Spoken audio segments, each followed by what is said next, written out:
जय श्री राधे, जय श्री कृष्ण। मंदिर श्री बंसी वाले महात्मा यूट्यूब चैनल की ओर से हम आप सभी भक्तों का हार्दिक अभिनंदन करते हैं। आज हम आपको सुनाने जा रहे हैं श्रीमद् भागवत महापुराण के चौथे स्कंद के दूसरे अध्याय की परम पावन कथा। इस अध्याय का नाम है भगवान शिव और दक्ष प्रजापति का मनोमालिन्य। बोल श्री राधा कृष्ण भगवान की जय। बोल श्रीमद् भागवत महापुराण की जय।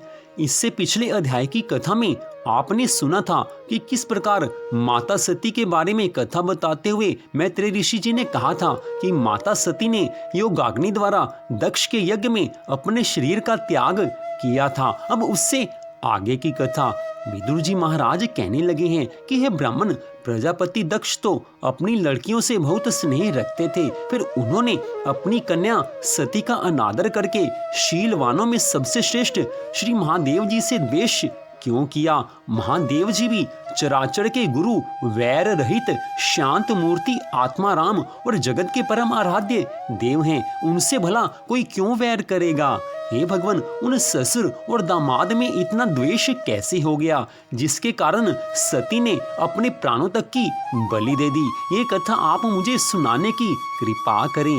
आज मैत्रेय ऋषि जी कहने लगे हैं कि हे विदुर जी, पहले एक बार प्रजापतियों के यज्ञ में सब बड़े बड़े ऋषि, देवता, मुनि और अग्नि आदि अपने अपने अनुयायियों के साथ एकत्र हुए थे।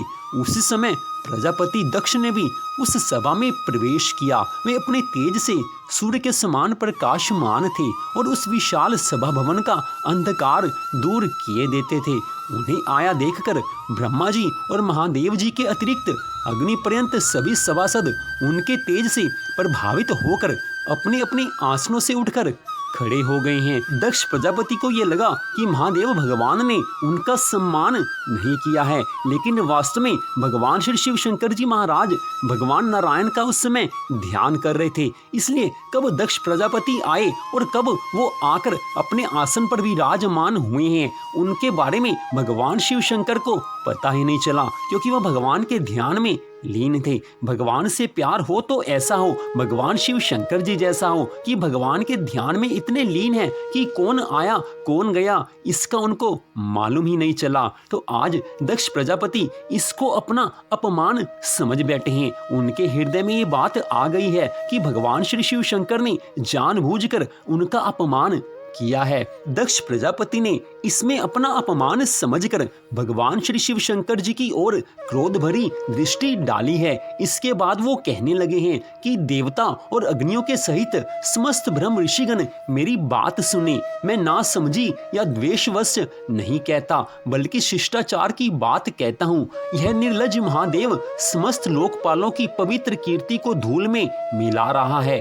देखिए, इस घमंडी ने सत्पुरुषों के आचरण को लांछित और मटिया मेट कर दिया है।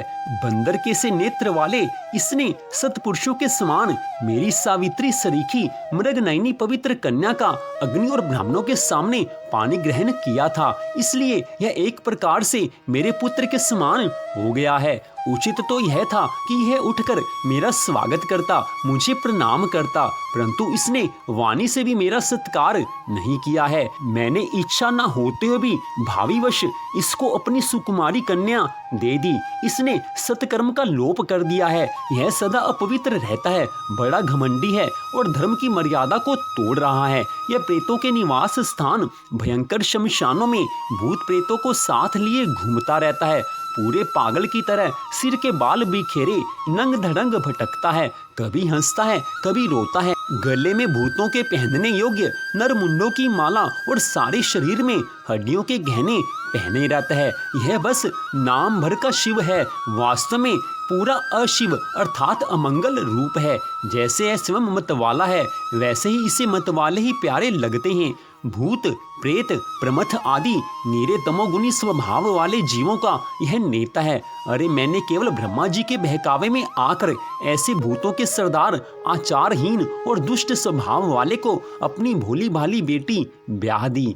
श्री मैत्रेय ऋषि जी आज कहने लगे हैं कि हे विदुर जी, दक्ष ने इस प्रकार श्री महादेव भगवान को बहुत कुछ बुरा भला कहा, तथापि उन्होंने इसका कोई प्रतिकार नहीं किया है। भोले शंकर आज इस समय भी निश्चल भाव से बैठे रहे हैं। इससे दक्ष के क्रोध का पारा और भी ऊंचा चढ़ गया है और वे जल हाथ में लेकर उन्हें शाप देने को तैयार हो गए। दक्ष ने कहा, यह महादेव देवताओं में बड़ा ही अधम है। अब से इसे इंद्र, उपेंद्र आदि देवताओं के साथ यज्ञ का भाग ना मिले। उपस्थित मुख्य सभासदों ने उन्हें बहुत मना किया, परंतु उन्होंने किसी की नहीं सुनी। महादेव जी को शाप दे ही दिया।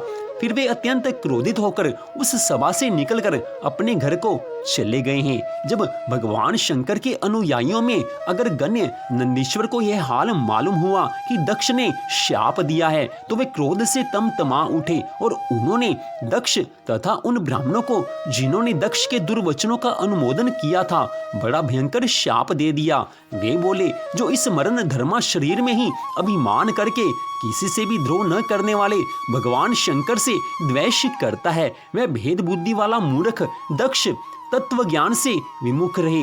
यह चातुर्मास यज्ञ करने वाले को अक्षय पुण्य प्राप्त होता है। दक्ष प्रजापति ने आज बड़ा पाप कर्म किया है। इसने आत्म स्वरूप को भुला दिया है। यह साक्षात पशु के ही समान है। अतः अत्यंत स्त्री लंपट हो और शीघ्र ही इसका मुंह बकरे का हो जाए। यह मूर्ख कर्ममयी अविद्या को ही विद्या समझता है। इसलिए यह और जो लोग भगवान शंकर का अपमान करने वाले इस दुष्ट के पीछे पीछे चलने वाले हैं, वे सभी जन्म मरण रूप संसार चक्र में पड़े रहें। ये ब्राह्मण लोग भक्षा भक्ष के विचार को छोड़कर केवल पेट पालने के लिए ही विद्या, तप और व्रत आदि का आश्रय लें तथा धन, शरीर और इंद्रियों के सुख को ही सुख मानकर उन्हीं के गुलाम बनकर दुनिया में भीख मांगते भटका करें। नंदी महाराज के मुख से इस प्रकार ब्राह्मण कुल के लिए शाप को सुनकर उसके बदले में भृगुजी महाराज ने यह दुस्तर शाप रूप ब्रह्मदंड दिया। वह कहने लगे हैं कि जो लोग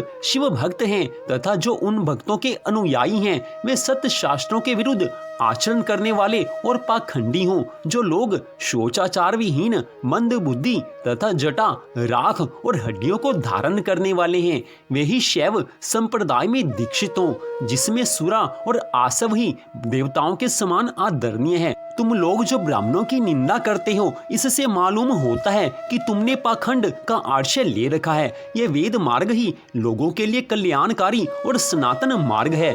पूर्व पुरुष इसी पर चलते आए हैं और इसके मूल साक्षात श्री हरि विष्णु भगवान हैं। तुम लोग सत्पुरुषों के परम पवित्र और सनातन मार्ग स्वरूप वेद की निंदा करते हो, इसलिए उस पाखंड मार्ग में जाओ जिसमें भूतों के सरदार तुम्हारे इष्ट देव निवास करते हैं। आज इसके बाद श्री मैत्रेय ऋषि जी कहने लगे हैं कि हे विदुर जी, भृगु ऋषि के इस प्रकार शाप देने पर भगवान शंकर कुछ खिन्न से होकर वहां से अपने अनुयायियों सहित चल दिए हैं। वहां प्रजापति लोग जो यज्ञ कर रहे थे, उसमें पुरुषोत्तम श्री हरि ही उपास्य देव थे और वह यज्ञ 1000 वर्ष में समाप्त होने वाला था। उसे समाप्त कर उन प्रजापतियों ने श्री गंगा यमुना के संगम में यज्ञांत स्नान किया और फिर प्रसन्न मन से वे अपने अपने स्थान को चले गए हैं। श्रीमद् भागवत महापुराण की दिव्य कथा का बड़ा दिव्य प्रसंग है ये। इस महत्वपूर्ण प्रसंग में भगवान श्री भोले शंकर जी तो भगवान नारायण के ध्यान में लीन बैठे हुए थे। जब दक्ष प्रजापति आते हैं तो उनको ये मालूम होता है कि भगवान शंकर ने जानबूझकर उनका सम्मान नहीं किया है, लेकिन वास्तव में भगवान शंकर तो अपने भगवान आराध्य देव श्री नारायण भगवान के ध्यान में लीन थे। लेकिन दक्ष ने अपनी अज्ञानतावश ये समझ लिया कि भगवान शंकर ने जानबूझकर उनका अपमान किया है। बड़ी अद्भुत बात है ये कि भगवान तो भगवान के ध्यान में लीन है, भगवान शिव शंकर अपने प्रभु भगवान श्री नारायण जी के ध्यान में लीन है, लेकिन दक्ष ने अपने अज्ञानवश शाप दे दिया है। उसके बाद नंदी महाराज ने भी शाप दे दिया है ब्राह्मणों को, और उसके बाद भृगु ऋषि ने शिव के जो भक्त हैं, शिव के जो गण हैं, उनको शाप दे दिया है। पर यहाँ विचार करने योग्य बात यह है कि भगवान शंकर तो किसी से वैर करते ही नहीं है। भगवान शंकर जैसा दयालु और कोई हो ही नहीं सकता। भगवान शिव के मंदिर में भगवान जी के शिवलिंग के ऊपर थोड़ा सा जल चढ़ा दें तो भी भगवान भोले शंकर प्रसन्न हो जाते हैं। ऐसे भोलेनाथ श्री शिव शंकर भगवान जी से वैर भाव मोल लेकर मान लो कि दक्ष प्रजापति ने अपने हाथों अपना अहित कर लिया है। आगे कथा में आप सुनेंगे कि किस प्रकार दक्ष प्रजापति को अपनी करनी का फल मिलता है। आज की इस कथा से बड़ी सुंदर शिक्षा मिलती है कि किस प्रकार भगवान शिव ने आज दक्ष प्रजापति के बुरे वचनों का कोई भी ध्यान नहीं किया है। वो बार बार बुरे वचन कहता है, ऐसे ऐसे वचन दक्ष प्रजापति ने कहे हैं कि कोई उसको सहन नहीं कर सकता, लेकिन भगवान शिव तो सब पर कृपा करते हैं। उन्होंने सब वचनों को सहन किया है, उनके ऊपर क्रोध का कोई असर नहीं हुआ है। भगवान शंकर को क्रोध दिलाने का बार बार प्रयत्न दक्ष प्रजापति ने किया है, लेकिन भगवान शिव शंकर को क्रोध नहीं आता है। हम सबको भगवान शिक्षा देते हैं कि जीवन में कोई भी अगर कटु वचन आपको बार बार कहता है तो उसको सहन कर लो, क्रोध मत करो। अगर क्रोध करोगे तो खुद ही जलोगे। जो क्रोध करता है उसका अपना ही नुकसान होता है। इसके बाद आपने देखा ही है कि किस प्रकार भगवान शिव के गणों ने क्रोध के आवेश में शाप दिया है सब ब्राह्मणों को, और उसके बाद क्रोध के आवेश में आकर ही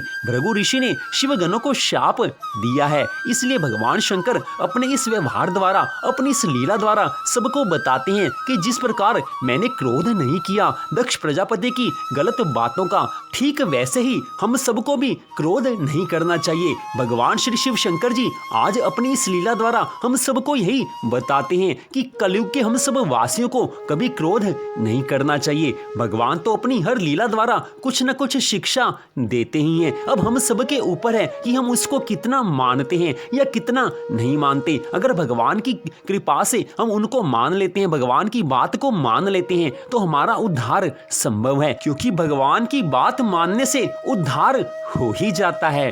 तो यहीं पर श्रीमद् भागवत महापुराण के चौथे स्कंद के दूसरे अध्याय की कथा का विश्राम होता है। मंदिर श्री बंसी वाली महात्मा यूट्यूब चैनल की ओर से आप इस कथा को सुन रहे थे। आप सबका हार्दिक धन्यवाद कि आपने इस परम पावन कथा को सुना। आप सबसे एक छोटा सा निवेदन कि माघ मास के कृष्ण पक्ष की षटतिला एकादशी की कथा को भी कृपया हमारे चैनल पर अवश्य सुने। उसका लिंक हमने इस वीडियो के डिस्क्रिप्शन में दे दिया है। तो भगवान श्री राधा कृष्ण की, भगवान श्री गौरी शंकर महाराज की कृपा सदा आप सब पर, आपके परिवार पर बनी रहे, इसी मंगल कामना के साथ जय श्री राधा रानी सरकार की, जय श्री गौरी शंकर भगवान की, जय श्रीमद् भागवत महापुराण की, जय श्री सुखदेव जी महाराज की।